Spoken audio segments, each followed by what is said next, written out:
I had anticipated an early arrival at the lawyer's office, but upon my attorney's tardy appearance and our subsequent entry into the conference room, I found Mike and his female counsel already present. Witnessing their interaction stirred the familiar pang of jealousy within me, a reaction that invariably surfaced whenever I observed him with an attractive woman.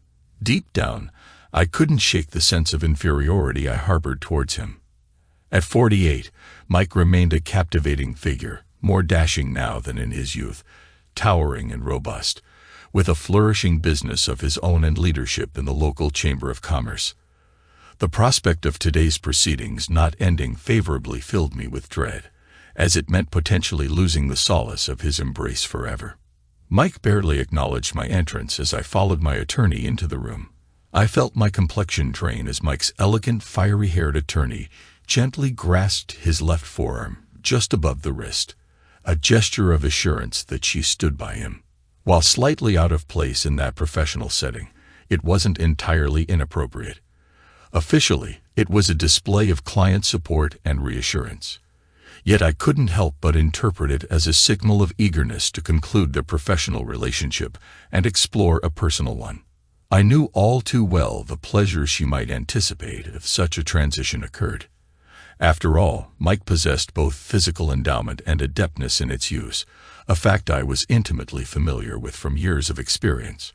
Mike's face lit up with his characteristic warm grin as he turned to his attorney, but the expression quickly faded into neutrality before he glanced back at me. I felt an overwhelming urge to prostrate myself before him, to confess my shortcomings and beg for forgiveness, pledging to spend the remainder of our 28-year marriage doting on him endlessly. However, this wasn't the scenario I had envisioned. Frustrated by Mike's steadfast refusal to engage with me, I found myself compelled to arrange this meeting through my attorney. As my attorney engaged in conversation with the red-haired attorney, I settled into the chair opposite Mike. Retrieving the manila folder from my oversized purse, I unfolded it and laid out my meticulously prepared 2-page script. Catching Mike's faint smile, I was reminded of his familiarity with my penchant for thorough preparation, cultivated over our 3 decades of acquaintance. Mike proceeded to open his laptop, connecting a pair of small speakers and placing a sheet of paper and a pen beside it. Then, unsettlingly, he rested his hands on the table, his expression eerily blank, devoid of anger, hatred, grief, or any discernible emotion whatsoever. Having dedicated 3 days to meticulous preparation, I had committed my script to memory, leveraging my deep understanding of Michael Henderson to craft words that would resonate deeply with him. As the attorneys ceased their conversation, the female attorney took charge of the meeting. "Well, we're all aware of the purpose of our gathering.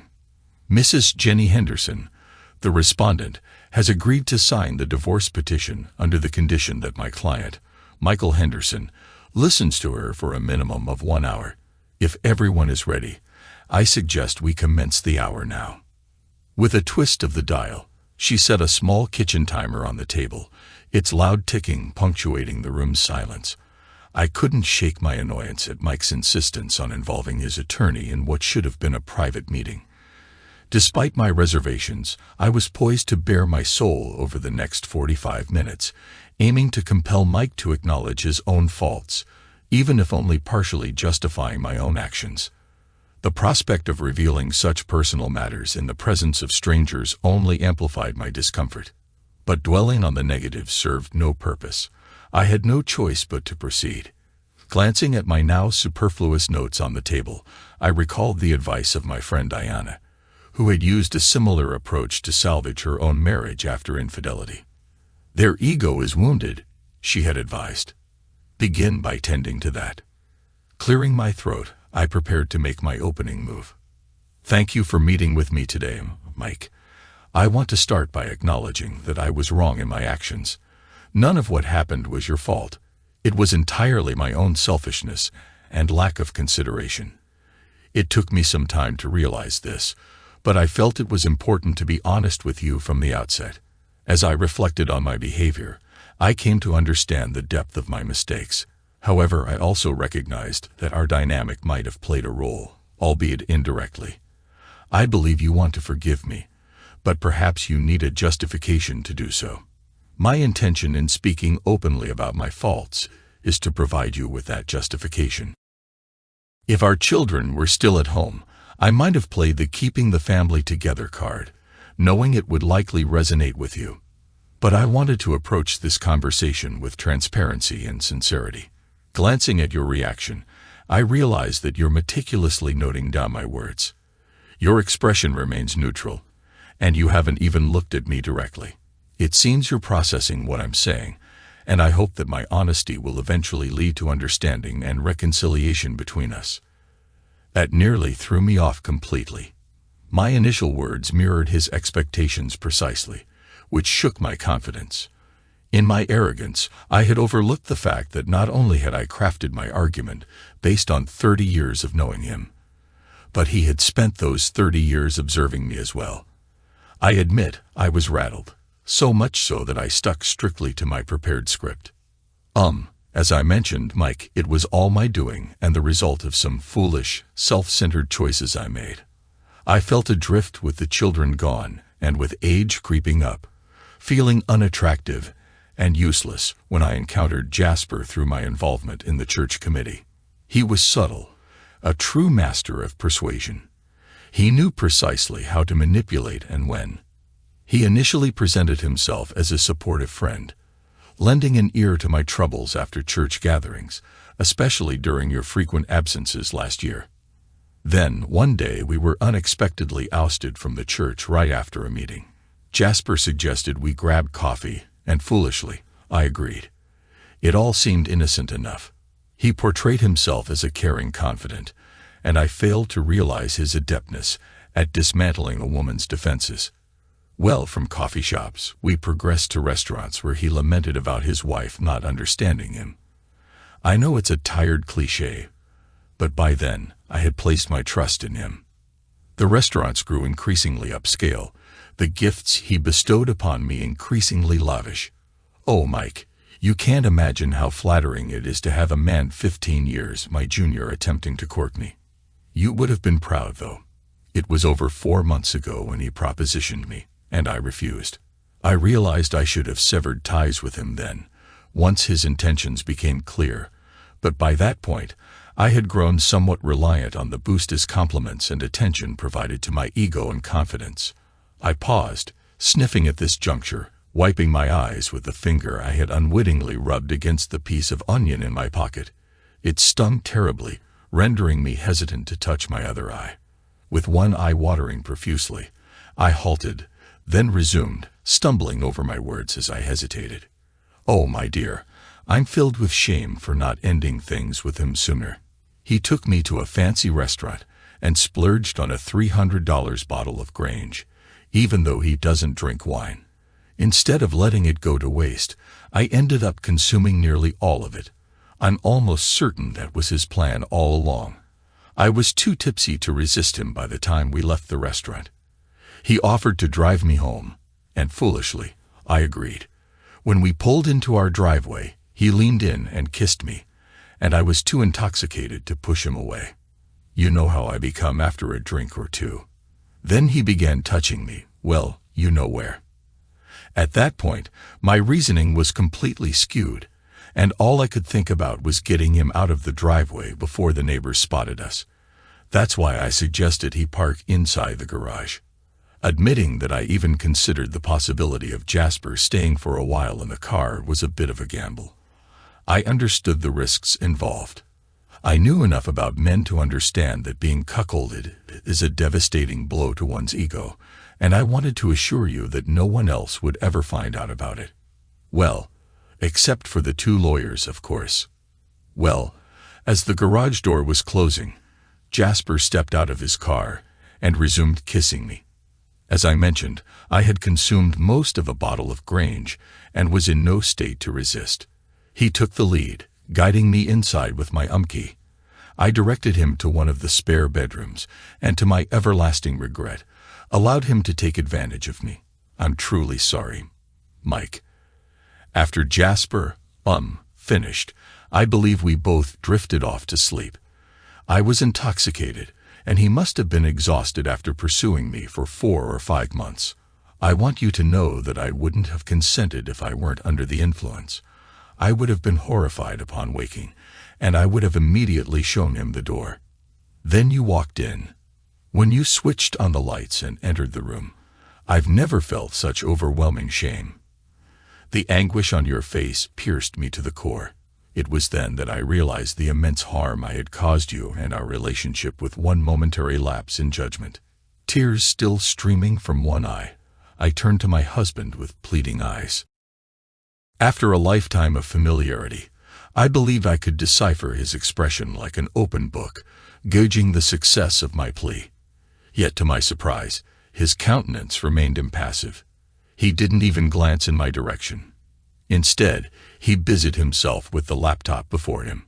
I assumed he was taking notes until he evidently clicked on a link, and a voice emanated from the speakers. It was my voice. "You, don't kiss me. Your breath smells like beer," the recording said, followed by Jasper's voice. "What about you with your great breath?" What? I only had one glass of house white. The audio abruptly ceased, leaving an oppressive silence in its wake. Or at least, that's what I think happened. The deafening roar in my mind drowned out any external sounds. Yes, I had felt embarrassed and humiliated when Mike discovered me with Jasper that night, preceding his swift retribution against Jasper's exposed form. But those feelings paled in comparison to the overwhelming shame of being caught in such a colossal lie. It completely shattered me. I had been so certain that my rehearsed script would suffice. My gaze darted around the room, landing momentarily on Mike's smug lawyer, whose faint smile barely concealed her satisfaction. I felt a pang of embarrassment as I glanced at my own expression. Meanwhile, Mike stared at me, his face devoid of any emotion, yet filled with expectation. In hindsight, I couldn't fathom why I failed to grasp the significance of the situation. It didn't occur to me to question why Mike possessed an audio recording of my encounter with Jasper that night. Why would he have a recorder unless he anticipated capturing something incriminating? What else had been captured on that tape? These thoughts eluded me in the moment, overshadowed by the sheer humiliation of being caught so effortlessly and without a hint of emotion. As the awkward silence stretched on, I found myself staring blankly at the cryptic shorthand of my notes. Foolishly, I pressed on with my prepared script, clinging to it desperately like a drowning man, clutching at debris in the ocean. It happened only once. It wouldn't have repeated, I swear. Please believe me. I lacked the strength to resist him, but I wasn't so out of control that I didn't insist on protection or allow him to take advantage of our bed. He wanted to, but I couldn't do that, no matter how intoxicated I was. You saw us, right? We were in Kelly's old room. Mike gazed at me with a mixture of sadness and detachment. His reaction was disheartening, whether it was his sorrowful expression or his lack of emotion. He shook his head and turned to his computer. I sensed rather than heard him clicking on an icon, and I winced until Jasper's voice echoed through the room. "I can't help but admire you. You stir up so much emotion within me." As the recording ended, another double click broke the silence. Once again, Jasper's voice filled the air. "When can we replicate the thrill of being in your clueless husband's bed?" It was incredible. This time, Mike swiftly terminated the clip and simply stared at me. His silence spoke volumes, leaden with accusation. What could I possibly say? Every excuse I had made crumbled under the weight of my own words. The notion of it being a one-time drunken mistake, the claim of not betraying my husband in our own bed, all laid bare as falsehoods in just a few self-condemning sentences. Tick, tick, tick. I was rendered speechless. Despite the embarrassment coursing through me, I stole a glance at Mike, hoping for some indication of his thoughts. Yet his impassive gaze revealed nothing. In my peripheral vision, I noticed my lawyer checking his watch, a stark reminder of the ticking clock and the dwindling 60 minutes I had purchased in a futile attempt to salvage my marriage. So far, it was spiraling spectacularly out of control. I fought to suppress my rising panic. "I'm sorry for deceiving you, Mike. About it being the first time, I mean," I began haltingly. "I just couldn't bear to hurt you any more than I already had. I thought if I could convince you it was a one-time occurrence, and for the reasons I gave, it would lessen the pain." My words trailed off into silence. Should I confess now? Admit to seeing Jasper several times a week for over 6 months? The dilemma gnawed at me. I was uncertain of what Mike knew or didn't know. The recorded conversations revealed that the night he discovered Jasper and me wasn't our sole encounter, but to what extent was he aware? The fact that he had concealed a recording device where Jasper and I typically met hinted at suspicions of at least one other liaison. I was left in the dark. However, I knew one more lie would be my undoing. So it was time to tread carefully, stick to vague statements, and cling to the truth. The reality is Jasper successfully wooed me, though it wasn't immediate. He harbors a preference for older women, and it's undeniable that someone my age feels a surge of validation when pursued by a man nearly as old. I contemplated fabricating the claim that I had only used the master bed once, solely on the initial occasion. While untrue, it would portray me in a more favorable light. However, I grappled with the uncertainty of how long Mike had been aware of my affair. Ultimately, I chose to maintain silence on the matter. Tick, tick, tick. I couldn't remain silent about all the issues plaguing us. Time was running short, and I urgently needed to rectify this disastrous situation. With no clear plan in mind, I scanned through my notes. Skipping past the initial points that were irrelevant since the hijacking, I honed in on a few words I had emphasized in capital letters. "I want you to know, Mike, that my love and respect for you never wavered. My affection for Jasper was simply an additional facet of my life that in no way diminished my feelings for you. It was like an overflow, if you will." As I paused, Mike's attention shifted back to his laptop screen. He furrowed his brow, seeming momentarily confused as he searched for something. His expression briefly shifted from neutral to puzzled before he relaxed again. It was clear he had mistaken something on the screen for what he was looking for. As the recording played on, an extension of the paused soundtrack, I realized his frown had been due to this confusion, not any reaction to my words. I silently wished he hadn't figured it out. Now he would start the clip over. I listened once more to Jasper's question about sharing our marital bed, and once again I winced at my own response, feeling condemned by my own words. "You have to admit, sweetheart, your husband can be quite clueless at times. Remember that incident when he came home early and I had to hide in the closet? What a laugh." "Yeah, but he's my clueless guy. When we first started this, I found it endearing how much he trusted me, even when the signs were glaringly obvious. Now, though, I see your point. He's just oblivious. Sometimes I wonder if we could have a little fun right under his nose, and he wouldn't even notice." The disdain evident in my voice, along with the words themselves, brought a stark realization. I was beating a dead horse. With that tone and those sentiments, I couldn't even convince myself that I still harbored love and respect for my husband, let alone convey it to him. Once again, I found myself engulfed in a whirlwind of confusion. Prior to this conversation, I had convinced myself of my enduring love and respect for Mike. But after my actions and words, how could that still hold true? Tick, tick, tick. In the heavy, oppressive silence following the latest blow to my prospects, Mike turned his gaze towards me. Unable to meet his eyes, I turned instead to his attorney. The disdain etched on her face was so palpable that it made me flinch involuntarily. Any lingering doubts about Mike's significance to her were obliterated by the raw emotion displayed in that expression. I shifted my gaze away from her, only to find myself met with a similar disdain from my own attorney, who failed to conceal it quickly enough. Here I was, entrenched in a battle for my future, surrounded by individuals who regarded me as nothing more than an inconvenience, and one of them was supposed to be advocating for me. My confidence dissipated like mist in the midday sun, followed closely by my sense of self-worth. Perhaps that's why I found myself returning to my notes, steeling myself to take a more assertive stance.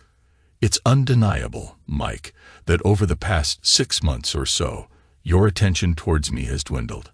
You've taken me for granted frequent business trips, and, dare I say, a growing emotional distance. All of this coincided precisely with the departure of our children, leaving me feeling adrift. You were absent when I needed you most, failing to reassure me when I was at my lowest, leaving me to grapple with feelings of age and unattractiveness on my own. I halted, and Mike's attention swiftly reverted to his incessant screen. Once more, his fingers danced across it, and I couldn't help but cringe. The document he opened contained a transcript of Jasper's voice, capturing a moment shortly after our unsettling encounter, just before Mike took us out.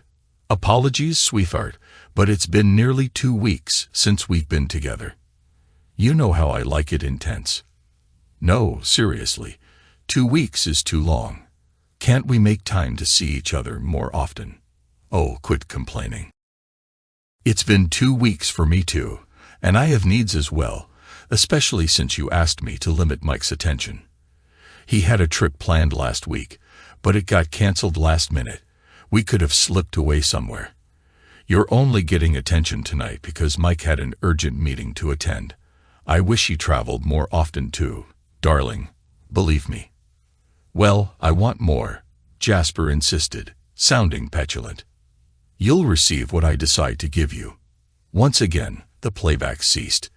Feeling ashamed, I cast my gaze downward, avoiding the inevitable accusatory stares. Memories of my emotional state during that conversation flooded back to me. The reality was that the excitement of having a lover, even someone as youthful and lively as Jasper, had begun to fade. Jasper's and my affair, the betrayal of my husband, was eroding my respect for Mike, and that, above all else, was gnawing at my conscience. The loss of respect, I believe, was the primary reason for my growing emotional detachment from my husband.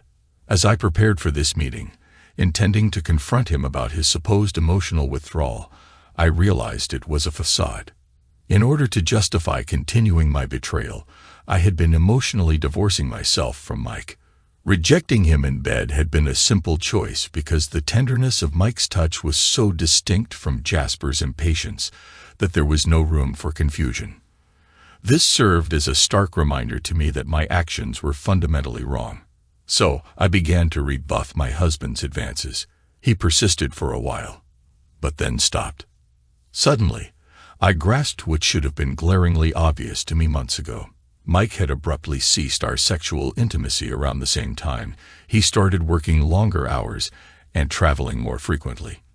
Initially, I had interpreted this as his way of emotionally distancing himself from me as well. Now, with closed eyes and a mind clouded with confusion, I struggled to discern who was distancing themselves from whom. And then the realization struck me like a bolt of lightning. Mike must have been aware of my affair for quite some time. That's why he had the foresight to hide a recorder in Kelly's room. Damn it. My entire strategy for this meeting had been centered around downplaying my transgression, soothing Mike's bruised ego, and swallowing my pride, all in a desperate attempt to salvage the life and future I yearned for. I had believed I was dealing with a recently provoked bull, attempting to calm his anger.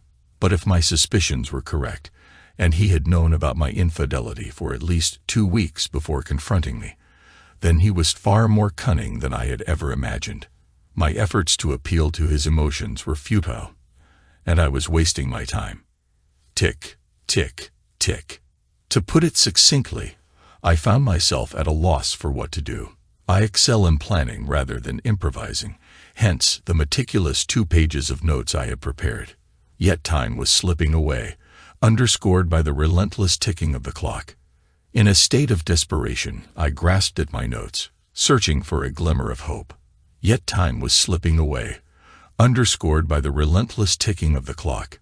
In a state of desperation, I grasped at my notes, searching for a glimmer of hope. However, the throbbing in my head made it difficult to absorb the words, and nothing immediately stood out. It dawned on me that the notes were now a hindrance, as the dynamics of the situation had shifted dramatically. If Mike had been aware of my infidelity for some time, what were his thoughts? Undoubtedly, he would be hurt by my betrayal, but more importantly, he would be consumed by concerns about my intentions. Was I dissatisfied with the intimacy he provided? Did I find him uninteresting and yearn for something more adventurous? Did I harbor feelings for Jasper? Was I plotting to leave him? These were fears and doubts I could potentially address. With trepidation, I dared to meet his expressionless gaze, contemplating whether to take a risk and spin more lies. If only I could recall the details of my conversation with Jasper on that pivotal night. If only I could be certain that it was the only night Mike had recordings of. Surely, the sequence must have been suspicion. Setting up recorders. Confrontation. He couldn't have been certain for long. He simply wasn't skilled enough as an actor. I yearned desperately to convey the truth, that I still harbored love and respect for him.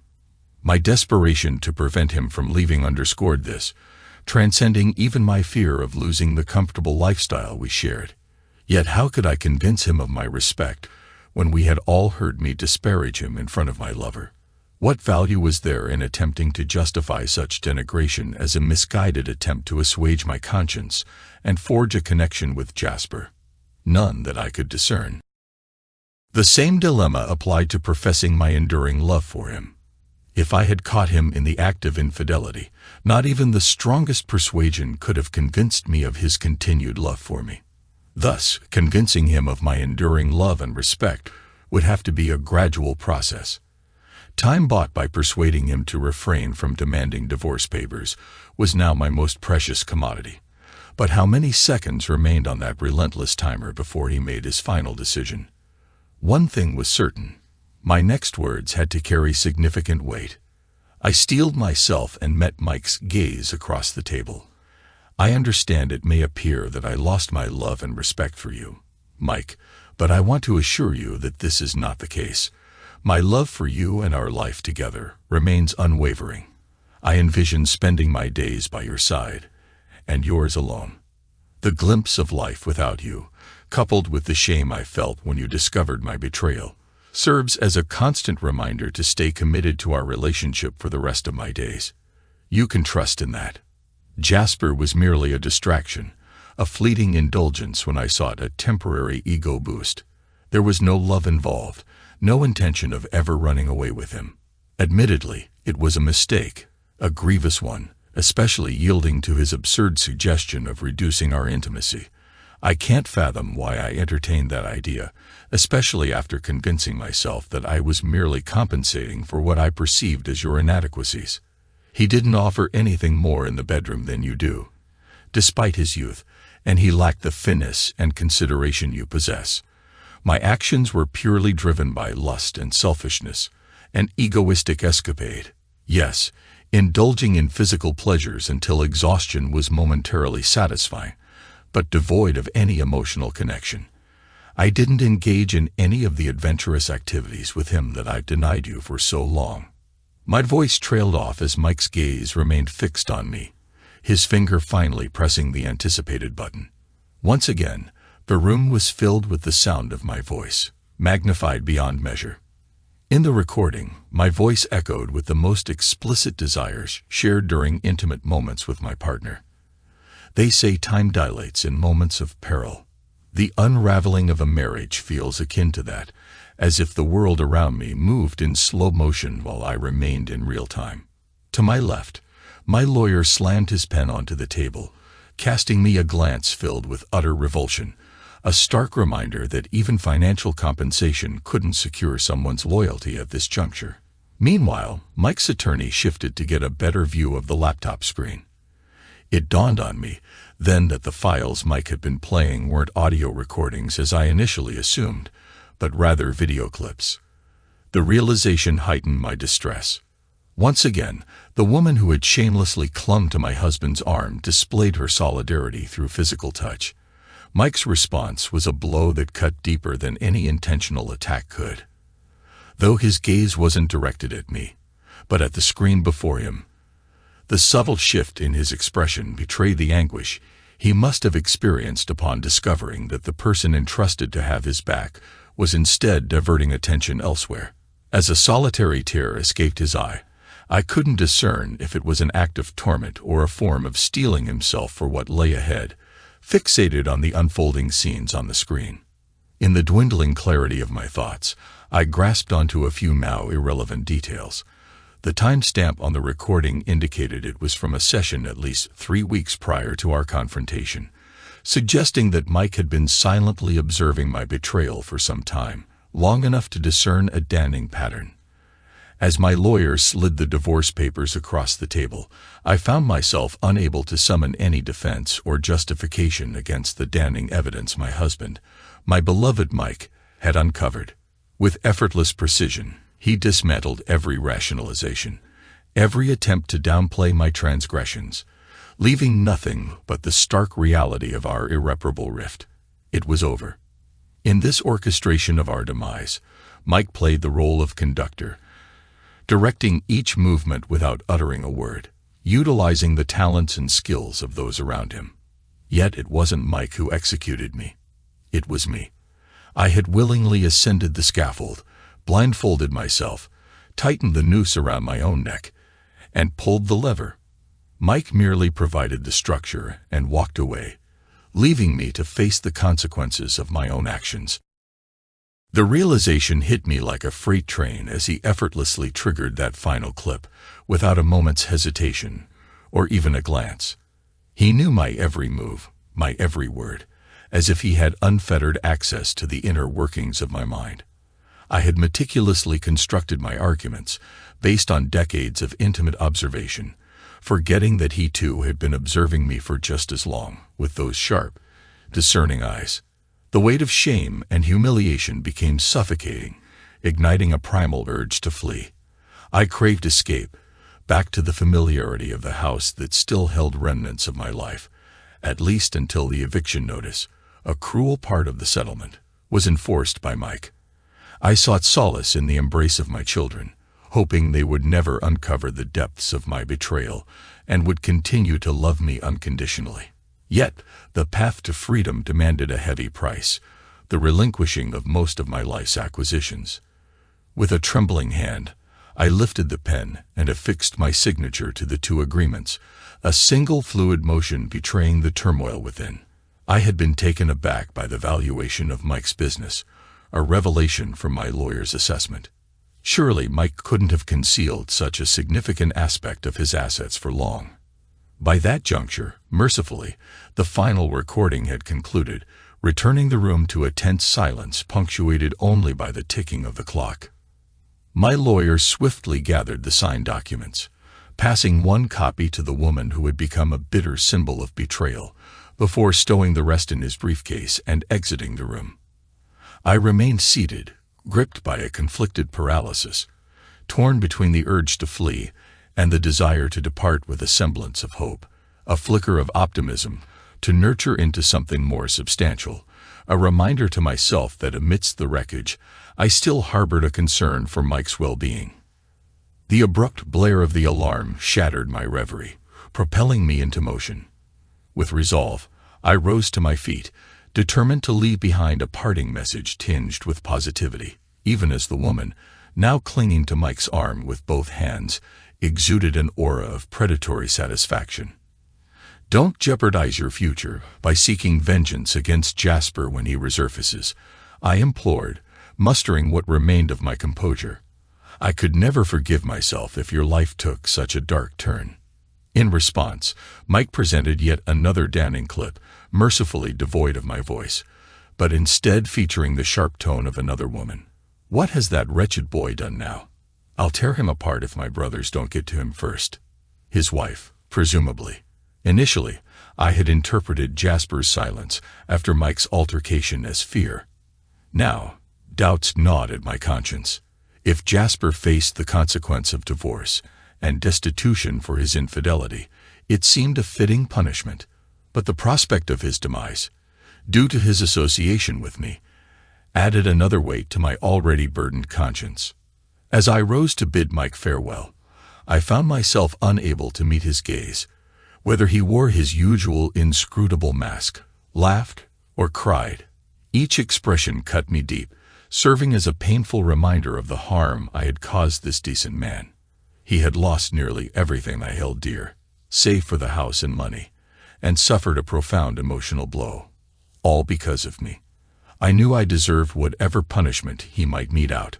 With tear-filled eyes, I managed a feeble, "Goodbye, darling." As I made my way to the door, my feeble attempt to salvage remnants of our past life swiftly dismissed like an insignificant pest. Perhaps my daughter, Laura, would visit while I drowned my sorrows in oblivion. If not her, then maybe my son, Kevin. As I reached for the door handle, voices reached my ears from behind, briefly igniting a flicker of hope that perhaps there was a chance for reconciliation. Yet it was not the anticipated conversation, but rather another damning recording. A young male voice, thick with emotion, exclaimed, "Mom did what?" The nerve, followed by a familiar female voice questioning, "Are you certain, Dad?" It seemed I would be facing my demons alone tonight, with only the solace of a bottle for company.